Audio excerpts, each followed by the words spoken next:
নমস্কার সবাইকে, আবার একটা দারুণ স্বাদের রেসিপির সাথে আমার রান্নাঘরে আপনাদের স্বাগত জানাই। আজকে চিকেনের একটা রেসিপি শেয়ার করব, যেটা লুচি, রুটি, পরোটা বা যে কোনো রাইসের সাথে দারুণ লাগে।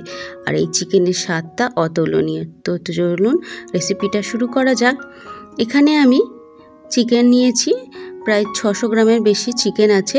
তো চিকেনটাকে ভালো করে আগে ধুয়ে নিয়েছি পরিষ্কার করে। এবার এটাকে ম্যারিনেট করব। প্রথমে তার জন্য এখানে দিয়ে দেবো জল ঝরানো টক দই। এখানে 4 টেবিল চামচের মতো জল ঝরানো টক দই দিচ্ছি। আর দেবো এখানে গোলমরিচের গুঁড়ো 1 টেবিল চামচের মতো। আর দেবো অল্প পরিমাণে নুন। ভালো করে এবার এই চিকেনটাকে মাখিয়ে রেখে দেবো। দইটা দিয়ে আধ ঘন্টার মতো এটাকে মাখিয়ে রেখে দেবো। আধ ঘন্টা পর ফিরে আসছি। একটা কড়াই বসিয়ে দিয়েছি। কড়াইতে দিয়ে দেবো আমি প্রথমে ভাজা মশলা রেডি করব। তার জন্য 1 টেবিল চামচ জিরে, মৌরি, ধনে, কয়েকটা গোলমরিচ আর ছোট এলাচ দিয়ে দেবো কয়েকটা। দিয়ে ভাজা মশলাটা প্রথমে আগে রেডি করে নেব, মানে এটাকে ভেজে নেব। ভেজে নিয়ে গুঁড়ো করে নেব। সেই কড়াইতে আবার দিয়ে দেবো কিছুটা পরিমাণে সাদা তেল। এখানে দিয়ে দেবো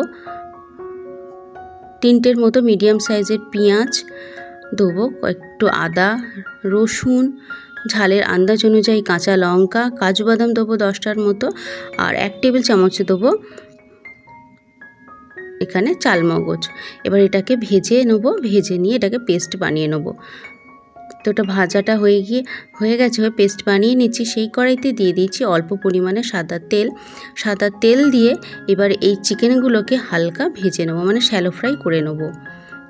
এটা যখন একটু লাল লাল হয়ে যাবে এটাকে তুলে নেব। তাই সব চিকেনগুলোকে দিয়ে হালকা ভেজে নিচ্ছি। প্রথমে লেগ পিসগুলো দিয়ে দিলাম, নাহলে এটা একটু ভাজতে অসুবিধা হয়। একটু ভাজা হয়ে গেলে তারপর বাদবাকি যে চিকেনটা আছে সব চিকেনগুলোকে এবার দিয়ে হালকা করে শ্যালো ফ্রাই করে নেব। তো চিকেনগুলোকে হালকা করে ভেজে নিচ্ছি, মানে একটু যখন লালচে রং আসবে এটাকে তুলে নেব। তো চিকেনগুলোকেও একটু ভাজা হয়ে গেছে। অন্য একটা কড়াই বসিয়ে দিয়েছি। কড়াইতে দিয়ে দিচ্ছি সাদা তেল। পুরো রান্নাটা আমি সাদা তেলেই করব। এখানে দিয়ে দেবো পেঁয়াজ, 1টার মতো পেঁয়াজ আমি এখানে দিয়ে দিলাম। এবার এই পেঁয়াজটাকে ভেজে তুলে রাখবো। পেঁয়াজটা একটু লাল হতে ভেজে তুলে নিলাম। আবারও একটু তেল দিয়ে দিলাম অল্প পরিমাণে ঘি। আর যে মশলাটা রেডি করেছিলাম সেই মশলাটা দিয়ে দেবো, মানে যে আদা, রসুন, পেঁয়াজ, কাজু বাদাম দিয়ে যে পেস্টটা রেডি করেছিলাম সেটা এবার দিয়ে দিলাম। তো বেশিক্ষণ কষার দরকার নেই, যেহেতু পেঁয়াজ, আদা, রসুন আগেই ভেজে নিয়ে পেস্ট বানিয়েছি, তো বেশিক্ষণ মশলাটা কষাতে হবে না। এবার যে ভাজা মশলাটা রেডি করেছিলাম সেই ভাজা মশলাটাও অল্প পরিমাণে এতে দিয়ে দিলাম। মশলাটা মিশে গেলে এবার চিকেনগুলো এতে দিয়ে দেবো। চিকেনগুলো দিয়ে এবার ভালো করে মিশিয়ে নেব, যাতে চিকেনের ভেতর সমস্ত মশলা ঢুকে যায়। অল্প পরিমাণে দিয়ে দেবো নুন। আমি আগেই নুন দিয়েছিলাম ম্যারিনেট করার সময়, তাই আন্দাজ বুঝে অল্প পরিমাণে একটু নুন দিয়ে দিলাম। ভালো করে এবার চিকেনটাকে একটু কষিয়ে নেব।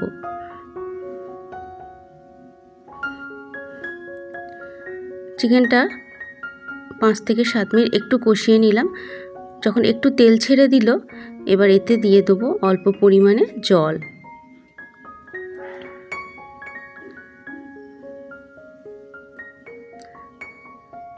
তো মশলাটা থেকে তেলটা মোটামুটি ছেড়ে দিয়েছে।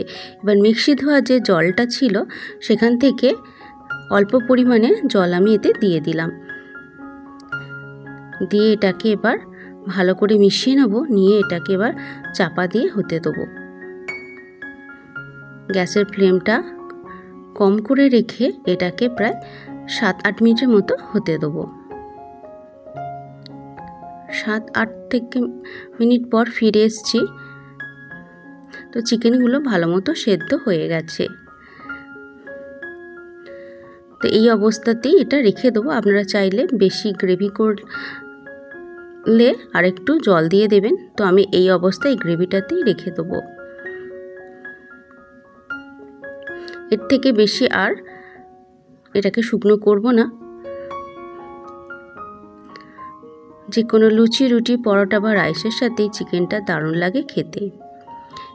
এবার এতে দিয়ে দেবো সেই ভাজা মশলাটা, যেটা ভাজা মশলাটা রেডি করেছিলাম, সেই ভাজা মশলাটা আরেকটু দিয়ে দেবো, মানে যেটা বাকি ছিল সেটাও দিয়ে দেবো।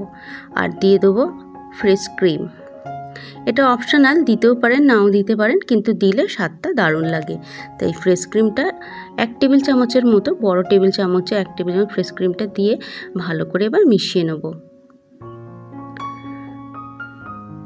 মিশিয়ে নিয়ে গ্যাসের ফ্লেমটা বন্ধ করে রেখে এটাকে স্ট্যান্ডিং টাইমে রেখে দেবো। রেখে দিয়ে তারপর এটাকে সার্ভ করব। তো তৈরি হয়ে গেল আমাদের আর একটা দারুণ স্বাদের চিকেনের রেসিপি। ভিডিওটা ভালো লাগলে লাইক, শেয়ার, কমেন্ট, চ্যানেলটা সাবস্ক্রাইব করে পাশে থাকবেন। আরও নিত্য নতুন রান্নার ভিডিও বা রেসিপি পাওয়ার জন্য উপর থেকে যে পেঁয়াজটা ভেজে রেখেছিলাম সেটা ছড়িয়ে দিলাম।